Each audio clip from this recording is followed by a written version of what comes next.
দেখেন রাঙ্গুনিয়াতে কীভাবে বৃষ্টি হচ্ছে, রানীহাট রাঙ্গুনিয়াতে কীভাবে বজ্র বৃষ্টি, কীভাবে বাতাস হচ্ছে দেখেন এই অবস্থায়। প্রচুর পরিমাণ বৃষ্টি হচ্ছে, প্রায় বৃষ্টির জন্য কাজকর্ম করতে পারতেছি না, কাজকর্ম বন্ধ হয়ে গেছে।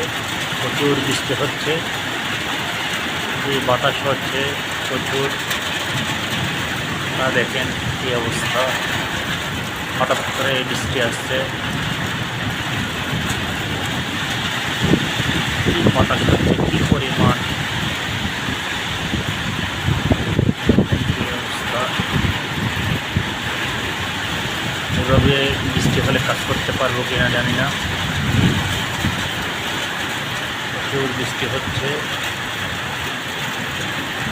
এই অবস্থায় কাজ করা যাচ্ছে না, কাজ বন্ধ।